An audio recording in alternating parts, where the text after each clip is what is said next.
ध्यान बहता जा रहा है, आप बढ़ते जा रहे हैं। इसी को कहा जाता है कि संसार में आप फंस चुके हैं।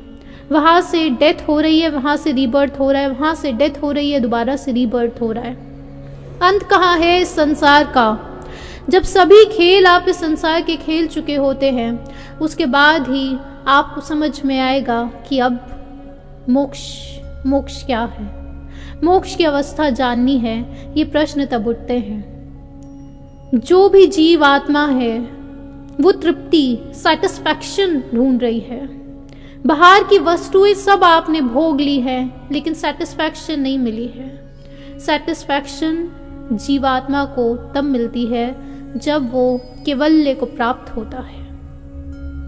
जब केवल ज्ञान प्रकट होता है तभी पूर्ण रूप से तृप्त हो जाती है आत्मा। इसका मतलब क्या हुआ कि उसके बाद मोक्ष आया जाता है। मोक्ष शब्द में लिखा है मोह का क्षय हो जाना।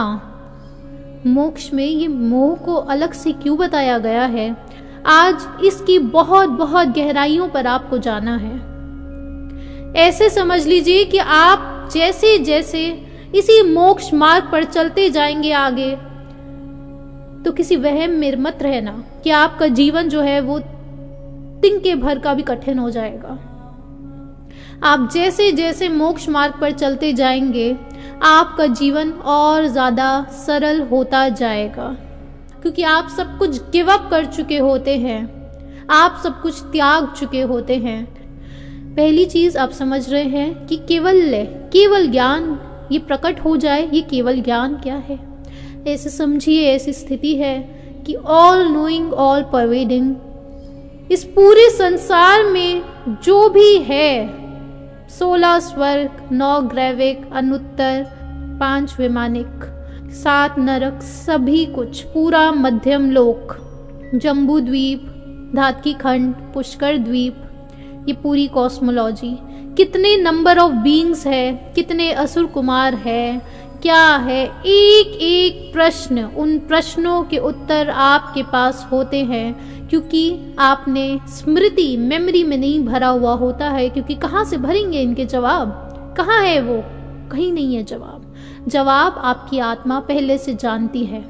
अब वो जवाब, वो ज्ञान आपके सामने प्रकट हो जाता है। ऐसे इसी को कहते हैं केवल ज्ञान। तो यहां से एक इंपॉर्टेंट चीज पकड़ लीजिए कि ज्ञान बाहर से नहीं आ रहा, ज्ञान आप ही से प्रकट होता है। ज्ञान आप ही से प्रकट होता है। अब केवल ज्ञान तो आपको लग रहा होगा वो तो बहुत बड़ी स्थिति है, नहीं, अभी भी जो ज्ञान है वो आप ही से प्रकट होता है। सिर्फ और सिर्फ बाहर से सुनकर, विचार करके, उसका भावों में बदलकर आप अपने फियर्स हटाते जाते हैं। जहां जहां आपके फियर्स हटे तो समझ लीजिए कर्मों की शेडिंग शुरू हो गई है। तो जो कर्म अभी इस पूरी आत्मा को कवर किए हुए हैं, आच्छादित किए हुए हैं, वो जो आत्मा है उसके ऊपर मान लीजिए कवरिंग चढ़ी हुई है कर्मों की, वो कर्म जहां जहां से हटते जाएंगे तो वहां वहां से, ऐसे समझिए, आत्मा प्रकट हो रही है। आत्मा कैसे प्रकट होगी? ज्ञान प्रकट हो रहा है। जहां जहां से कर्म हटे वहां वहां से ज्ञान प्रकट हो जाएगा। तो किसी किसी जीव को अवधि ज्ञान भी प्रकट हो जाता है। क्यों? कि कर्मों की शेडिंग हुई है। तो क्षयोपशमिक ज्ञान है वो। जब तक केवल ज्ञान नहीं होता तब तक उसे हमने समझा था पिछले सेशंस में, क्षयोपशमिक ज्ञान कहते हैं। तो अब यहां पर आप इस बात को समझे कि ज्ञान प्रकट होता है, पहली चीज। दूसरी चीज, मोक्ष के लिए, केवल ज्ञान के लिए क्या करना है? अब तो सारा ज्ञान प्रकट करना है ना, थोड़ा ज्ञान नहीं, सारा ज्ञान। सारा ज्ञान कैसे प्रकट होगा? जब सभी कर्मों की शेडिंग हो जाएगी। तो अब मुद्दा क्या बना कि कर्म समझना है, कर्म का सिद्धांत समझना है। कर्म सिद्धांत अगर आपने अपना समझ लिया, आप यहाँ आज मौजूद क्यों हैं, अगर आपको इस प्रश्न का जवाब मिल गया तो आप समझ लीजिए कि आपको बाकी जितने भी बीइंग्स हैं, आपको अपने कर्म का पता चल गया तो बाकी बीइंग्स के कर्म का भी पता चल जाएगा। अपना पता चल जाएगा, सामने वाले का भी दिख जाएगा। आप मनुष्य गति में आज मौजूद क्यों हैं तो सामने का भी पता चल जाएगा। कर्म के सिद्धांत को समझना है, उसके लिए 8 प्रकार के कर्म बताए जाते हैं शास्त्र में। उसमें से 4 अघातिया कर्म होते हैं। अघातिया कर्म मतलब होता है कि जब तक आप अभी इस शरीर में मौजूद हैं, मान लीजिए कि केवल ज्ञानी भी हो गए तो भी शरीर में मौजूद है, तो ये अघातिया कर्म आपके पास ही रहते हैं। अघातिया कर्म शब्द से ही समझ में आता है कि जो आघात नहीं पहुंचाते हैं। शास्त्र में ये 4 प्रकार के बताए जाते हैं: नाम कर्म, गोत्र कर्म, आयु कर्म और वेदनीय कर्म। इनके बारे में हमने पिछले सेशंस में समझा था। आगे के सेशंस में इनकी बहुत बहुत डिटेल्स है जो हमें समझनी होगी। अब मुद्दा है घातिया कर्म का, जो आपके बनते जा रहे हैं हर मोमेंट पर। 4 हमने समझे अघातिया कर्म, अब बाकी 4 हुए घातिया कर्म जो घात पहुंचा रहे हैं। ये 4 प्रकार के बताए जाते हैं शास्त्र में। ज्ञान आवरणीय कर्म, जिसकी वजह से आपका ज्ञान प्रकट नहीं हो पा रहा है, उसे कहा जाता है ज्ञानावरणीय कर्म। दर्शनावरणीय कर्म, जिसकी वजह से आपके जो पर्सपेक्टिव्स है वो वाइड नहीं हो पा रहे हैं। आपको कोई चीज अगर खराब लग गई है तो अब वो आपको खराब ही लगी जा रही है। आप सामने वाले के पर्सपेक्टिव को नहीं समझ पा रहे हैं। क्यों? क्योंकि आपके दर्शनावरणीय कर्म है। आप बिगर पिक्चर्स नहीं देख पा रहे हैं। क्यों? क्योंकि दर्शनावरणीय कर्म है। आपको एक चीज बुरी लग गई तो लग गई, अब आप उसके बारे में दूसरे पर्सपेक्टिव्स नहीं समझ पा रहे हैं। आप ये पर्सपेक्टिव नहीं देख पा रहे हैं। आपके अंदर ये बात उतर नहीं रही है कि आप आत्मा हैं। अब सामने वाला कुछ भी कह दे, नहीं नहीं मैं तो सिर्फ बॉडी हूं। क्यों मैं कह रही हूं कि मैं आत्मा हूं? आप नहीं पकड़ पा रहे, क्योंकि अगर आपको लगता है आपकी उम्र किसी की 30 साल, किसी की 40 साल, किसी की 50-60, तो ये आपकी उम्र नहीं है। आप आत्मा है, आप अनंत काल से मौजूद है। दर्शनावरणीय कर्म है, दर्शन वाइड नहीं हो पा रहा है। तीसरा जो हमने कर्म समझा था, मोहनीय कर्म और अंतराय कर्म। अंतराय कर्म जो है वो ऐसे समझिए कि ऑब्स्ट्रक्शन कॉजिंग कर्म है, कि ऑब्स्ट्रक्शन लगा देता है। मान लीजिए अभी आप मेडिटेशन करने आए हैं और आज आपको तत्व ज्ञान, भेद विज्ञान की सबसे इंपॉर्टेंट चीज आज का ये सेशन है। हकीकत में आज का ये सेशन है। अभी के अभी बाहर से कोई लोग आते हैं, आपके बच्चे आते हैं और लड़ाई करने लग जाते हैं। दोनों बच्चे, दोस्त आ गए बुलाने, हल्ला कर रहे हैं। आप तो चाह रहे थे कि आज ये सबसे इंपॉर्टेंट सेशन हम अटेंड कर ले, लेकिन ये आपके अंतराय कर्म है। आज का सेशन नहीं सुनने देंगे आपको। ये ऑब्स्ट्रक्शन लग गई काम पर, यहां तक आप समझे अंतराय कर्म। लेकिन आज जो सबसे इंपॉर्टेंट कर्म है वो है मोहनीय कर्म। ये बात आपको समझ में आ गई है कि कर्म का सिद्धांत समझना है। क्यों समझना है? इस मेरे एक वाक्य को अपने जहन में उतार लीजिएगा कि आपके साथ आज जो भी हो रहा है, जो भी परिस्थिति आपके जीवन में आ रही है, उसका सिर्फ और सिर्फ एक ही कारण है, वो है आपके कर्म। आपको लग सकता है कि नहीं मेरे वाइफ ने कुछ कर दिया, मेरे हस्बैंड ने कुछ कर दिया, मेरे बच्चे ऐसे हो गए हैं, नहीं मेरे पास आज पैसे नहीं है, ये परिस्थितियां नहीं, ये तो बाहर की चीजें हैं जो निमित्त मात्र होती हैं। आपको अगर दुख हो रहा है, सिर्फ उसका एक कारण है, आपके कर्म है तो दुख हो रहा है। आपको आज सुख लग रहा है, आपके कर्म है तो सुख लग रहा है। कोई भी देवी देवता तक आपके जीवन में कोई ऐसी चीज नहीं कर सकते अगर आपके कर्म नहीं है। बात यहां तक जाती है।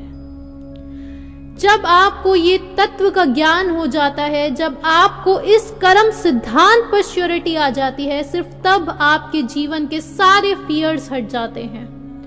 मैं बोल रही हूँ हस्बैंड, वाइफ, बच्चे तो क्या, भूत प्रेत भी कुछ नहीं कर सकते। देवी देवता भी आपके जीवन में सुख नहीं ला सकते अगर आपके कर्म नहीं है। और उसके बाद अगर देवी देवता सुख ला रहे हैं, वो निमित्त मात्र है, आपके कर्म थे। आपके जीवन की सारी परिस्थितियां आपके कर्म के अनुसार ही होंगी। कि सेठ सुदर्शन हुए हैं, बहुत ज्यादा ज्ञानी हो चुके थे, और एक दिन सेठ सुदर्शन शमशान घाट में अकेले में जाकर ध्यान कर रहे होते हैं। अब उस समय पे नग्न अवस्था में ध्यान किया जाता था। वहीं पर रानी आती है और रानी उनको देखकर मोहित हो जाती है। इस भ्रम में मत रहिएगा कि नग्न अवस्था को देखकर मोहित हुई है। उस समय पर मोहित इसलिए हुआ जाता था कि इतना ज्ञान है इस इंसान में। तो उन्होंने सेठ सुदर्शन को बोला कि हमसे विवाह करो, या जो भी कहा उन्हें। तो उन्होंने कहा हम तो नपुंसक है। बात ही वहीं खत्म कर दी। फिर रानी को पता चलता है कि उनके तो बच्चे भी हैं, उनकी तो वाइफ भी है, और रानी को बहुत क्रोध आता है कि मुझसे झूठ क्यों कह दिया। तो वो एक षड्यंत्र रचती है। वो बहुत गहरी साधना में होते थे। सेठ सुदर्शन शमशान घाट में अकेले में साधना कर रहे थे। उन्हें एक रानी ने जो षड्यंत्र रचा, सफ़ेद कपड़े में उन्हें लपेट कर, कुछ ऐसी स्थितियां बनती हैं, उन्हें सफ़ेद कपड़े में लपेट लेते हैं और फिर उनको अपने कमरे में खड़ा कर देती है। अब कायोत्सर्ग में होते थे। कायोत्सर्ग यानी कि अब बॉडी के मूवमेंट्स नहीं है। राजा जो है वो कमरा खोलते हैं और सेठ सुदर्शन पर गलत आरोप लग जाते हैं। बात यहाँ तक चली जाती है कि सेठ सुदर्शन से पूछा जाता है तुम कुछ कहना चाहते हो, लेकिन कर्म सिद्धांत एक शब्द नहीं कहा, एक शब्द नहीं कहा। उनकी इस चुप्पी को समझ लिया गया कि वो ही अपराधी है, और वहां पर सूली पर उन्हें लटकाने का कि अब इनको हैंग किया जाएगा, ये बात डिसाइड हो गई। वहाँ पे उनको लटकाने के लिए, सूली पर लटकाने के लिए पूरा प्रबंध कर दिया गया। जहाँ एक कदम उठाया सेठ सुदर्शन को सूली पर लटकाने के लिए, वहीं पर देव आ जाते हैं और उस सूली को सिंहासन में बदल देते हैं। इस पूरी कहानी से आप क्या समझे? कि आपको भी ऐसे ही चुप रहना है, ये समझे, या फिर आपके लिए भी देव नीचे आएंगे, देवियां नीचे आएंगी और आपके लिए भी कुछ मैजिक कर देंगी, ये समझे। यहां से ये चीजें मत समझिएगा, क्योंकि आप चुप रह ही नहीं पाएंगे। ये भी आपके कर्म है, आप चुप रह ही नहीं पाएंगे। यहां से आप ये समझे कि कर्म का सिद्धांत कहां पर जाता है।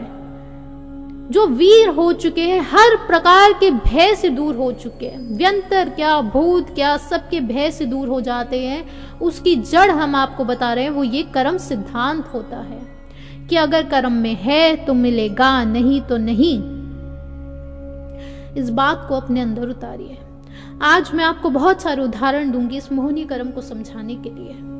ये मोहनीय कर्म जो है, शास्त्रों में जैसे हमने बोला 8 कर्म है। अब घातिया जो कर्म है उनको हमें शेड करना है, और आपके जितने भी जो कर्म है अभी, उसमें सबसे ज्यादा प्रपोर्शन जिस कर्म का होता है वो होता है मोहनीय कर्म।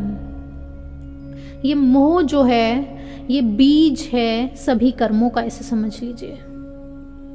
आप जो एक्शन कर रहे हैं, जो कर्म, जो शब्द है, उसका मतलब क्या हुआ? वर्क। आप जो भी एक्शंस कर रहे हैं उसका कारण भी मोह होता है। ये 10वें गुण स्थान तक की बात मैं कर रही हूं। ये अगला वाक्य ध्यान पूर्वक सुनिए। अगर आपके लिए सब कुछ बहुत सिंपल हो चुका है, अब सब कुछ सिंपल हो गया है। अगर आपने मोहनीय कर्म का क्षय कर दिया तो आपके ज्ञानावण्य, दर्शनावण्य और अंतराय कर्म भी कुछ ही पलों बाद क्षय हो जाएंगे। ये जो बाकी 3 कर्म है, ये इस मोहनीय कर्म की वजह से बढ़ते जाते हैं। तो अब मुद्दा क्या आता है कि मोहनीय कर्म कैसे शेड करने, यही बता दो फिर। ये जो मोह है, जब ये रहता है तो आप राग और द्वेष में हर समय लगे हुए रहते हैं, क्योंकि आपका मोह होता है अपने बच्चों से, आपका मोह है अपनी फैमिली से, अपने रिलेटिव्स से, अपने फ्रेंड से। इन सब से तो मोह है ही, साथ ही में अपनी प्रॉपर्टी से भी मोह होता है। हर प्रकार की प्रॉपर्टी, पैसों से मोह होता है, और अपने शरीर से भी आपका मोह है। हर समय आप राग और द्वेष करते जा रहे हैं, यानी कि वैराग्य नहीं हुआ, वीतरागी नहीं बने अभी। आप देखिए कि कर्म का जो सिद्धांत है वो कहाँ तक जाता है। बहुत बहुत उदाहरण है, भरे पड़े हैं। मैं सोचूं कहाँ से शुरू करूं। महावीर स्वामी जो थे उनके कानों पर कीलें गड़ी थी। हमने आपको बताया था कि उससे पहले जिस इंसान ने महावीर स्वामी के कानों पर कीलें गाड़ी वो कौन था? महावीर स्वामी के जो पिछले जो भव थे, पिछले जो जन्म थे, उसमें वो राजा थे और वो जिसने कीलें गाड़ी थी वो उनका सेवक था। राजा एक ही गाना सुनकर सोया करते थे और सेवक को बोलते थे जैसे ही मेरी आंख लग जाए ये गाना बंद कर देना। सेवक एक दिन गाना बंद कर देना भूल जाता है और राजा जो थे, जो अगले जन्म में महावीर स्वामी, अगले जन्मों में महावीर स्वामी बनते हैं। राजा ने क्या किया, पिघला हुआ कांच उस सेवक के कानों में डलवा दिया और फिर अगले भव में क्या हुआ, उसी इंसान ने कीलें गाड़ी। गर सुकमाल ये बहुत बड़े संत है, इन्हें मोक्ष प्राप्त हुआ। शमशान घाट में अपनी साधना कर रहे थे जब इन्हें मोक्ष हुआ और उस समय पर एक इंसान आता है और गर सुकमाल के सर पर जलते हुए अंगारे रख देता है। वो वहाँ से नहीं हिलते, वो वहाँ से बिल्कुल मूव नहीं करते हैं और वहीं पर उनका शरीर छूट जाता है और वो मोक्ष जाते हैं। जिस इंसान ने गर सुकमाल के सर पर वो जलते हुए अंगारे रखे थे, यहाँ पे भी पास्ट लाइफ का पूरा जिक्र किया गया है। हम बहुत ज़्यादा लकी है कि हमारे पास ये रेफरेंसेस है पढ़ने को, वरना आज ना देवी देवता यहाँ पर दिखते हैं। अगर आते हैं तो ये बात कहाँ से आ रही है? आगम से आ रही है कि देवी देवता अब 5वें आरे में आना बंद हो जाएंगे, कि अब देवी देवता पृथ्वी पर आ नहीं रहे हैं। शास्त्रों में कुछ बातें लिखी हैं, वहीं से सीख सकते हैं। केवल ज्ञानी आस पास दिखते नहीं है, मौजूद है तो दिखते नहीं है। कहाँ से सीखेंगे? कहाँ से सीखेंगे? जो शास्त्र बचे हैं उन्हीं का स्वाध्याय करना होगा, वहीं से सीखना होगा। गर सुकमाल जिनके सर पर जलते हुए अंगारे रखे थे, उनके पिछले भवों का जिक्र किया हुआ है कि जिस इंसान ने ये किया था, जिस इंसान ने ये किया था वो उसी भव में गर सुकमाल की जो वाइफ थी, वाइफ के पिताजी थे। तो गर सुकमाल जब संत बन जाते तो पिताजी को बहुत गुस्सा आता है कि मेरी बेटी से शादी कर ली और अब यूं छोड़कर उसे चले गए, इसलिए जलते हुए अंगारे रखे थे। लेकिन पिछले भवों का जिक्र है, ये तो इस जन्म की कहानी हमने देख ली। पिछले भव में गर सुकमाल जो थे वो एक लेडी थे और वो जिसने अंगारे रखे थे वो एक छोटा बच्चा था। तो उनके सर पर कुछ फोड़े पड़े हुए थे और वो छोटे बच्चे के, और गर सुकमाल जो उस समय एक लेडी के रूप में थे, उन्होंने आटे की लोई बनाई थी और गरम गरम आटे की लोई उस बच्चे के सर पर रख दी थी। ये पिछले भवों में उन्होंने किया था। मोक्ष जाना है तो सारे कर्म जो है उसको शेड करना होगा। आपको तो भय लग गया होगा, यहाँ पे कौन सी अब हमारी कानों पर कीलें गड़ेंगी, पता नहीं कौन से भव में क्या कर कर आए हैं। किसी चीज का भय नहीं है। इसलिए मैंने शुरुआत में कहा आपका जीवन सरल होता जाएगा, क्योंकि तत्व ज्ञान आपके पास आ चुका है। आप बॉडी नहीं है, बॉडी पर कुछ हो रहा है, आपको सफरिंग नहीं होने वाली है, क्योंकि आप जान चुके हैं ये बात। आपको भाव वासन हो चुका है, आप दृष्टा हैं। ये कर्म का सिद्धांत बताता है कि जो कर्म किया है, जैसा आप बांधोगे वैसा ही फल आपको मिलेगा। उस समय पर द्वेष किया था तो फिर निष्कर्ष क्या आया?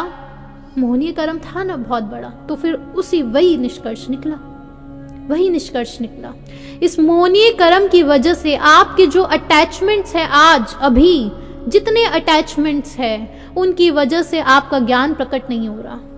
ये मोहनीय कर्म, ये अटैचमेंट्स जैसे जैसे आपके घटते जाएंगे, अब ऐसे तो घटेंगे नहीं, लेकिन प्रयास इसी को कि मोहनीय कर्म हमारे कैसे हटे, पुरुषार्थ करेंगे।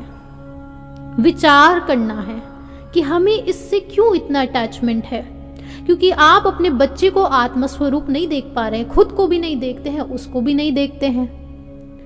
सबसे बड़ा वैराग्य जानते कब उत्पन्न होता है? जब जाति स्मरण ज्ञान आ जाता है, यानी कि पास्ट लाइफ जब याद आ जाती है। लेकिन शास्त्रों में बताया जाति स्मरण ज्ञान जब होता है तो मूवी की तरह सब कुछ प्ले हो जाता है, सब कुछ मूवी की तरह दिखता है, एक एक एक एक डिटेल क्योंकि आप वहीं पर मौजूद हो जाते हैं। ऐसे समझिए कि उस आत्मा पे से उस क्षेत्र के वो अवधि ज्ञान वाले जो कर्म थे वो शेड हो चुके हैं। तो अब आपके वो पूरा ज्ञान प्रकट हो चुका है, पूरा ज्ञान प्रकट हो चुका है। तो जब पूरा ज्ञान प्रकट होता है, मूवी की तरह सब कुछ दिख जाता है, वो जाति स्मरण ज्ञान होता है। और जाति स्मरण ज्ञान से फिर वैराग्य उत्पन्न होता है। क्यों? क्योंकि पिछले भवों के माँ बाप भी दिख गए, पिछले भवों के आपके बच्चे भी दिख गए, पिछले भव में आपके बॉयफ्रेंड गर्लफ्रेंड भी दिख गए। अब इस जन्म के माँ बाप पे मरने पे रोए, या पिछले जन्म में आप देख रहे हैं तब भी मेरे पिता एक मरे थे तब भी रो रहे थे, अब इस जन्म में पिता मर गए अभी भी रो रहे हैं। इमेजिन तो कीजिए कैसा लगता होगा। वहां से वैराग्य उत्पन्न होता है। अगर आपने बिना प्रमाद के अपने एक एक अटैचमेंट, एक एक राग और द्वेष को देख लिया, उन अटैचमेंट से आप फ्री हो गए, उस मोह से आप फ्री हो गए, तो आप समझ लीजिए कि जो सबसे बड़ा कर्म है मोहनीय कर्म, वो क्षय हो जाएगा। और अगर मोहनीय कर्म क्षय हो जाएगा, जो बाकी जो 3 कर्म है वो भी क्षय हो जाएंगे। घातीय कर्म ही क्षय हो गए तो सीधा आप 10वें गुण स्थान पर पहुंचेंगे। वहां से फिर 12वां गुण स्थान नजदीक है। केवल ज्ञान प्रकट हो जाएगा, केवल ज्ञान प्रकट हो गया तो मोक्ष हो जाएगा। आपके जीवन में कौन से अटैचमेंट्स हैं? और कभी भी ये वाक्य अपने जीवन में मत आने दीजिए कि मैं तो इस घर में पैदा हुआ था, इस वजह से ऐसा कुछ हुआ, मेरी वाइफ ये करती है, मेरे हस्बैंड ये करते हैं, इस वजह से मैं ध्यान नहीं कर पाती हूँ। नहीं नहीं नहीं, जो भी आज आपकी परिस्थितियां हैं वो आपके कर्मों की वजह से है। और अब क्या किया जाए? विचार किया जाए। जब कर्मों का उदय होता है, जब कर्मों का उदय होता है, उस दौरान सिर्फ और सिर्फ आप शांत रहें। उस दौरान अगर आपने नए भाव बना दिए तो फिर आपके लिए अनंत संसार खुल जाएगा। मेरे इस वाक्य को फिर से ध्यान से सुन लीजिए। कर्म तो उदय होते रहेंगे, द्रव्य कर्म इसे कहते हैं, यानी कि अब कर्म बंध चुका है, वो द्रव्य के रूप में मौजूद है। द्रव्य कर्म जब उदय में आते हैं, उस दौरान कुछ भाव महसूस होते हैं, और उसमें अगर आपने राग या द्वेष किया तो फिर दोबारा से नए कर्म बन जाएंगे। तो जब भी कर्म उदय में आ रहे हैं, राग द्वेष मत कीजिए, नए भाव अब उत्पन्न मत कीजिए।